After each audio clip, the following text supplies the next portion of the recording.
guys, welcome to the Flying Without Limitation YouTube channel.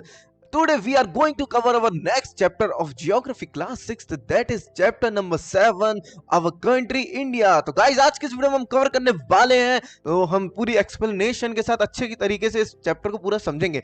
तो let's get started. और आपको अगर नोट्स वगैरह चाहिए तो टेलीग्राम चैनल पे आ सकते हो, और अगर नोट्स नहीं मिल पाए आपको तो आप कमेंट कर सकते हो, मैं आपको जरूर रिप्लाई करूंगा कमेंट बॉक्स में. तो let's get go to comment. Okay, now India is the vast country with diverse geographical features. It is bordered from the lofty Himalayas in the north, while the Arabian Sea lies to the west, the Bay of Bengal to the east, and the Indian Ocean to the south, surrounding the Indian peninsula. So now I am explaining this. What is peninsula? First, what is peninsula? Peninsula is the like landmass, big landmass that is surrounded three sides by the water. मतलब आप बोल सकते हो peninsula क्या होता है कि ऐसा एक लैंड मास, मतलब एक ऐसा एरिया जो कि तीन साइड से पानी से घिरा हो. तो आप देख सकते हो कि इसके वेस्ट में, ईस्ट में और साउथ में तीनों साइड ओशन है ना. और एक साइड क्या है? एक साइड लॉफ्टी हिमालयाज है नॉर्थ साइड में. तो आप इसे कह सकते हो इंडिया एक पेनिनसुला है क्योंकि ये थ्री साइड से वाटर से घिरा हुआ है. Now talk about geographical extent. India covers an area of about 3.28 million square kilometers. 3.28 million square kilometers. In lakhs you can say this 32.8 lakhs. It stretches approximately 200 kilometers from Kashmir in the north to Kanyakumari in the south. मतलब 3,200 kilometre है कश्मीर से कन्याकुमारी तक. अगर इसको हम एक side से देखें नॉर्थ टू साउथ में 3,200 किलोमीटर्स है.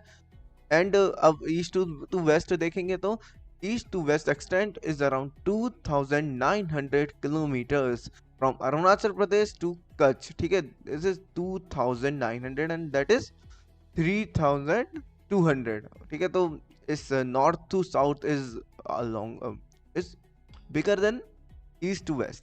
Okay, now we talk about diverse landforms. India's geographical diversity includes the lofty mountains of the Himalayas, the vast extents of the Great Indian Desert, the northern plains, the uneven plateau surface, and the varied coast and islands. Okay, these are the things that make India.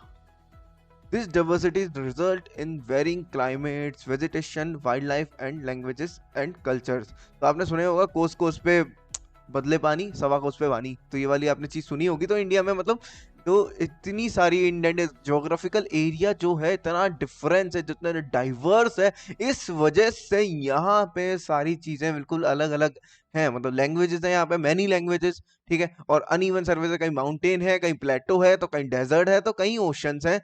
तो आप बोल सकते हो तो सब जगह का climate भी अलग अलग है, सब जगह के मतलब खाने की चीजें भी अलग अलग है, सब जगह का फूड अलग है. ठीक है, तो अब आगे चलते हैं. Unity in diversity. ठीक है, now talk about unity in diversity. Despite the vast diversity, India finds unity in its traditions and binds the nation together. Okay, तो ये तो मैंने आपको बता ही दिया कि भाई इतनी सारी चीजें फिर भी इंडिया यूनाइट है. भाई इतनी सारी डिफरेंसेस के बाद भी इंडिया यूनाइट है. A rich tapestry of languages, cultures and tradition reflects the unity among the diverse population. अब population की बात करते हैं. Let's get talk about population. As of the year 2011, India's population surpassed 120 crores, making it the second most populous country in the world after China. तो यहाँ पे मैं आपको थोड़ा सा करेक्शन दे देता हूँ. देखो यार, इंडिया की पॉपुलेशन थी 2011 में, पर अभी हम कहाँ हैं? अभी हम आप पता नहीं कब देख रहे होगे वीडियो, पर जब मैं रिकॉर्ड कर रहा हूँ इस वीडियो को तब है 2023. तो 2023 में इंडिया सरपास कर चुका है चाइना को, और इंडिया बन चुकी है सबसे ज्यादा populace country in the world. Setting of India's location. ठीक है, तो अब देखते हैं कि लोकेशन क्या है. Geographical coordinates. ठीक है, India is located in the northern hemisphere of the earth. The tropic of Cancer 23 23 degrees 30 N. Okay, the tropic of Cancer passes through the country almost halfway from the southernmost point to the northernmost point. Okay, तो ये मतलब आप बोल सकते हो vertically जा रही है. The mainland of India extends between latitudes 8 degrees 4 N and 37 degrees 6 N and longitudes 8 degrees 7 E and 97 degrees 25 E. तो आप इसे फिर से देखो एक बार.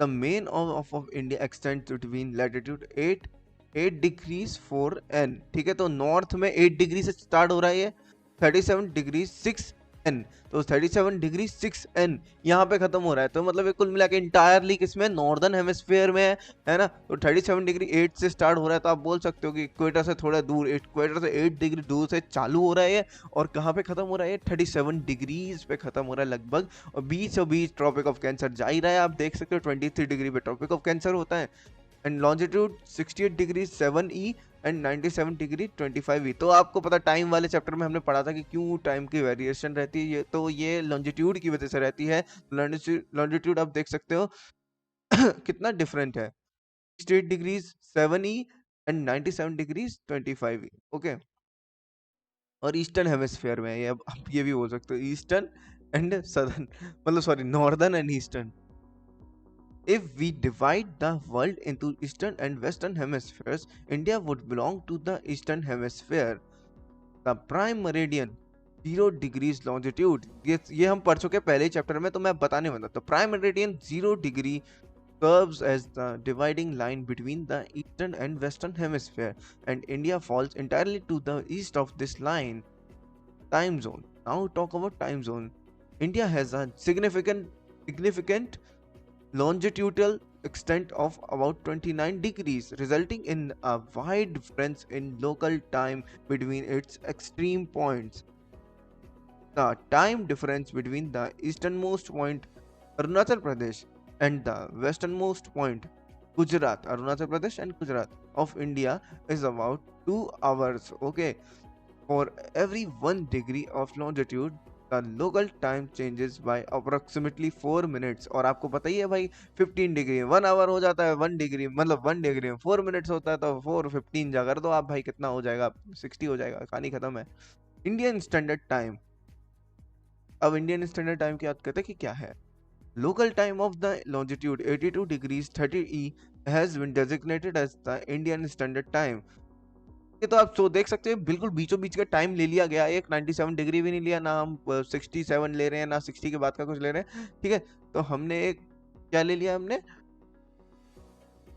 क्या ले लिया जल्दी बताओ, 82 30 डिग्री E. ठीक है, ये हमने ले लिया. तो ये इसको हम स्टैंडर्ड टाइम मानते हैं अपना. This longitude is known as the standard meridian of India. The reason for choosing this meridian is to create a uniform time zone for the entire country. India's neighbor. Now talk about India's neighbors. Who are our neighbors? India shares its land boundaries with 7 countries. Here are the names of these countries and their border directions from the figure 7. तो figure 7 एक book में दिया हुआ है, उससे उनके border direction के बारे में बताया. ठीक है, तो पहले हम देखते हैं, सबसे पहला क्या है, Pakistan shares border with India to the northwest. तो नॉर्थ वेस्ट के साथ कौन शेयर कर रहा है, पाकिस्तान. सेकंड है China. China share border with India to the north east, north west और नॉर्थ ईस्ट. तो एक साइड ये आ गया, एक साइड ये आ गया, दोनों के दोनों ने घेर लिया अपना. ठीक है ना, north west north east India का वैसे ही खराब कर दिया. नेक्स्ट है Nepal. Shares border with India to the north side. ठीक है, ठीक है, तो नॉर्थ साइड से नेपाल आ गया, कोई बात नहीं भाई, इन दोनों के बीच में आ गया चाइना और पाकिस्तान के बीच में Nepal. Fourth, Bhutan shares border with India to the north east. Okay, north east में. Fifth, Bangladesh shares border with India to the east. ठीक है, ईस्ट में क्या कौन है, बांग्लादेश. म्यांमार, इसे हम बर्मा भी बोलते हैं, shares border with India to the east. तो ये भी ईस्ट में भाई, दोनों के दोनों बांग्लादेश और कौन है, Myanmar. Seventh, Afghanistan shares border with India to the northwest. Okay, northwest. तो ये आपको पता है पीओके वाला जो एरिया है वो शेयर करता है अफगानिस्तान, ऐसे डायरेक्ट बॉर्डर नहीं करता। Countries without access to ocean और सी, ठीक है, तो कंट्रीज हैं जो कि ओशन और सी के बिना, इनमें से कौन कौन सी कंट्रीज है जो इंडिया के नेबर्स हैं, ऐसे कौन से नेबर्स हैं जो ओशन, जो मतलब जिनको एक्सेस ही नहीं है ओशन की, कहीं जा ही नहीं सकते बेचारे। Out of these 7 countries two countries do not have access to any ocean और सी। कौन कौन सी है? Nepal, it is a landlocked country and does not have a coastline. Next is Afghanistan, it is also a landlocked country without any coastline. ठीक है, तो हो गया ये। अब now talk about island neighbors, तो हमारे कुछ sea neighbors भी हैं, उनके बारे में बात करें। Island neighbors, apart from the countries with land boundaries, India also has two island neighbors across the sea to the south. South के सी है Sri Lanka, separated from India by the Palk Strait, तो पॉक स्ट्रेट से separated है, Bay of Bengal बोल सकते हो आप तुम। Maldives, located to the south west of India in the Indian Ocean, ठीक है। तो अब now talk about next things, political and administrative divisions of India. Now politically थोड़ी सी बात कर लेते हैं, ज्योग्राफी में है हम भले ही, पर थोड़ी सी बात तो बनती है यार, पॉलिटिकली और एडमिनिस्ट्रेटिव डिविजन्स की बात करें। India's political and administrative structure consist of 29 states and 7 union territories। फिर से भाई आ गया यहाँ पे पुराना डेटा। अब कितनी स्टेट्स है अपनी? 28, ठीक है, तो ये मैंने सही कर दिया, 28 स्टेट्स एंड 7 यूनियन। भाई 7 नहीं है भाई, 8 हो गए, 8। 28 यूनियन, वो 28 स्टेट्स एंड 8 यूनियन टेरिटरीज, ठीक है। Telangana became the 29th state of India on 2 जून 2014। तो 2014 में जब 2 जून में जम्मू कश्मीर भी एक स्टेट हुआ करता था, उस टाइम पे तेलंगाना 29th में नंबर का अपना इंडिया का स्टेट बना था, पर जम्मू कश्मीर को हमने आउट करके बना दिए दो यूनियन टेरिटरी। तो यूनियन टेरिटरी भर के हो गए थे उस टाइम पे 9, पर हमने फिर उसके बाद क्या किया, हमने दो यूनियन टेरिटरी उन दादर नगर हवेली, दमन एंड दीव, मतलब इन दो को हमने मिला मुलू के, हमने कई इन यूनियन टेरिटरीज को हमने मिला के एक यूनियन टेरिटरी बना दिया। और जम्मू कश्मीर से हमने 2 यूनियन टेरिटरी अलग निकाल दिए, स्टेट कम कर दिया, 28 स्टेट कर दिए, यूनियन टेरिटरी 2 इन्हें बना दिया और एक हमने कम कर दिया, 2 को मिला के, तो इसलिए 8 यूनियन टेरिटरी हो गए और 28 स्टेट्स हो गई हमारे, ठीक है। Previously being the part of Andhra Pradesh, ठीक है, तो ये तो हम Telangana. The national capital of India is Delhi. States and union territories. Now talk about these. India is divided into 29 states. ऐसे सही कर दिया, 28 states and 8 union territories. As per Appendix I. Okay. Each state has its own government headed by a chief minister and its own administrative machinery. Okay, तो हमने autonomy दे रखी है काफी हद तक स्टेट्स को, उनकी स्टेट की लिस्ट है, वो अपने हिसाब से काम करते हैं अपने चीफ मिनिस्टर के साथ, उनकी खुद की गवर्नमेंट होती है, खुद की पार्लियामेंट, से सेंट्रल लेवल पे पार्लियामेंट है, वैसे उनकी लेजिस्लेटिव असेंबली होती है। The union territories on the other hand are the directly governed by the central government of India. Basis of state formation, तो बेसिस क्या है स्टेट बनाने के? The states have primarily been formed on the basis of languages spoken in different regions. This linguistic division helps in better governance and administrative, as people from the same linguistic background can connect and communicate effectively, ठीक है। Size comparison of the state, तो size का थोड़ा बात कर लेते हैं कि भाई कौन सी बड़ी है कौन सी छोटी है। Rajasthan is the largest state in terms of area, covering a vast geographical expense. Okay, Goa is the smallest state, relatively more compact and limited in area. Okay, further division into districts. Now talk about districts. Each state is further divided into districts which serve as the primary administrative units. Okay, districts are headed by a district magistrate और collector, जिसके आप notes, जिसके लिए आप notes बना रहे हो, ठीक है, डिस्ट्रिक्ट कलेक्टर डीएम, जिसको जो बनना चाहते हैं बहुत सारे लोग, responsible for the local administrative physical divisions of India. India is characterized by a diverse range of physical features that include mountains, plateaus, plains, coast, and islands. The Himalayas. Lofty snow-capped Himalayas stand as sentinels in the north of India, divided into three main parallel ranges. तो अब हम इसकी बात करें हिमालयास की, इसकी इसको ranges में डिवाइड कर रखा है। हिमालयास को तो हम डिवीजन देख रहे हैं, तो हिमालयास को पहले देख रहे हैं, तो रेंजेस में डिवाइड कर रखा है हिमालयास को जिसकी थ्री पैरेलल मेन रेंजेस हैं, जिसका हम नाम देखने वाले हैं। जैसे जो सबसे ऊंची है, जो सबसे ऊंचे लेवल पे है, the northern most range of the great Himalaya और Himadri, containing the world's highest peak. Okay, ठीक है, तो Himadri is the northernmost. The middle Himalaya or Himachal lies to the south and is home to several popular hill stations like Shimla, Mussoorie, Nainital, Darjeeling and Manali. तो ठीक है, तो ये चीज जगह है, यहाँ पे हिल स्टेशन है बहुत सारे, शिवालिक, जैसे हम शिवालिक, सॉरी मैं शिवालिक की बात करने पे आ गया। और अभी हमने दो रेंज देखे, ग्रेट हिमालय या हिमाद्री, ठीक है, दूसरी हमने देखी, क्या देखी, मिडिल हिमालय, या क्या बोल सकते हो आप इसे, क्या बोल सकते हो, जल्दी बताओ, हिमाचल, मिडिल हिमालय, या ठीक है, तो यहाँ पे कई सारे हिल स्टेशन है, ठीक है, तो और जो अपनी सबसे लास्ट है वो है Shivalik range, is the southern most, जहाँ पे देहरादून वगैरह ये छोटी छोटी जगह जितनी भी मतलब नीचे है बिल्कुल पहाड़ के, तो वो शिवालिक में। सेकंड, अब सेकंड की बात करते हैं हम, द नॉर्दर्न इंडियन प्लेन्स। तो इंडिया को इतने सारे पार्ट में डिवाइड किया था, एक लॉफ्टी हिमालयास थे, नॉर्दर्न मोस्ट प्लेन थे, ठीक है, उसके बाद आपका प्लेटो था, तो चलो आइलैंड्स थे। तो पहले अब हम बात कर रहे हैं अपने the northern India's Indian plain. The south of Himalayas lies the vast northern Indian plains, generally level and flat. These plains are formed by the alluvial deposits of the Indus, Ganga, Brahmaputra, and their tributaries, the making the land fertile for cultivation and highly populated.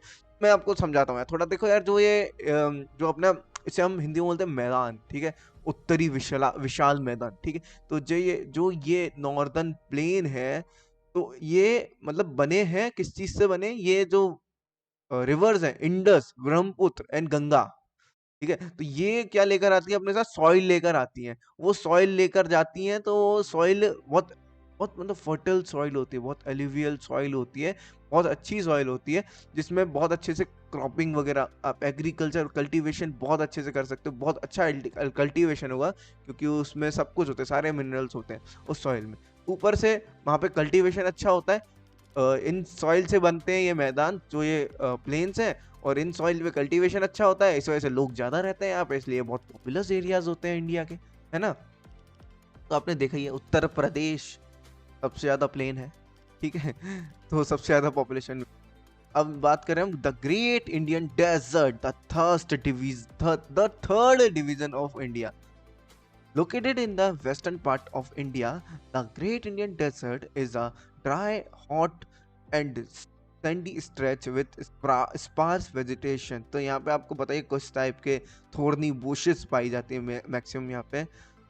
तो अब बात करें fourth की, the peninsular प्लेटो, तो जो प्रायद्वीपीय पठार बोलते हैं हम इसे, है ना, द पेनिनसुलर प्लेटो।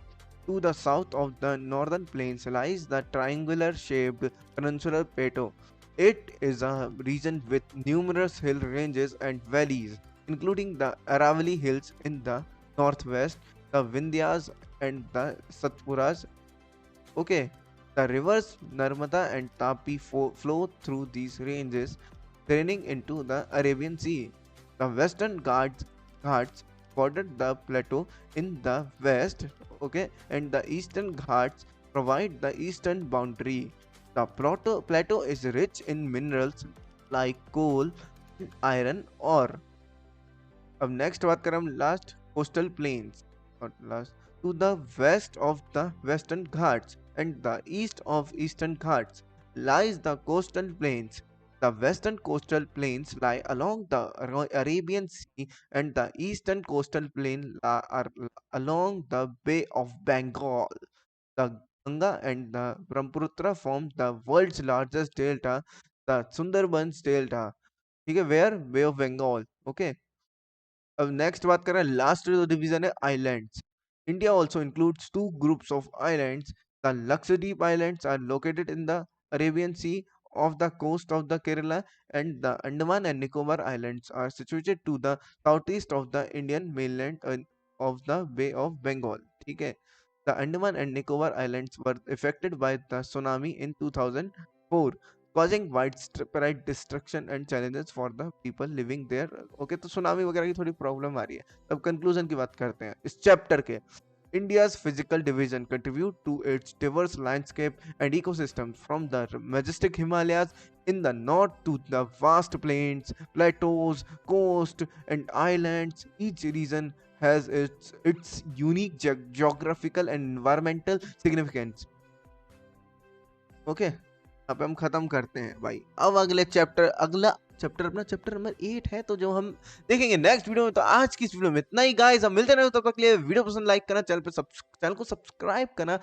यहाँ पे हम सारे चैप्टर्स लेकर आने वाले हैं हर क्लासेस के. तो ऑलमोस्ट खत्म हो चुकी है अपनी 6th क्लास, उसके बाद हम 7th क्लास में आएंगे. ठीक है, तो गाइस, ओके गाइस, अभी के लिए बाय बाय.